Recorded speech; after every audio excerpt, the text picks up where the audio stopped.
ang assessment kasi bago bigyan ng certificate yan, kailangan ina-assess yan ng maigi ng DSWD kung yan talaga ay walang asawa, walang boyfriend, no? Oo, walang kinakasama, no? Siya talaga. So bago bigyan. So on the part of the employer, no, kung mag-a-approve po sila, yun na lang talaga magiging basihan kasi dumaan po sa masusing pagsusuri yan ng DSWD bago bibigyan ng certificate.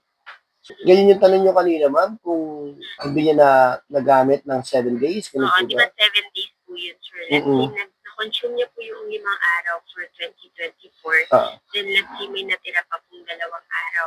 Ngayon, may 7 days po siya this year, Yes, diba? Ngayon po, yung 2 araw po ba, pwede po niya ma-carry over for Hindi po, 2025? hindi po, hindi po. Bali 9. Hindi po. Hindi po na-accumulate yun, ma'am. Napaporfit po yun. So, hindi kagaya ng regular leaves na accumulated po every year. Like, okay, sige sir, copy on that. Then sir, sorry po, confirm ko na lang dito, or sa inyo po ba ito na, ang solo parent ID po ba, lahat po ba ng, let's say, na barangay is one year, renewable every year?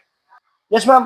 Based dun po sa batas na po, renewable po every year. Yes, renewable. Yes, Pero ma'am. sir, yung ID po, is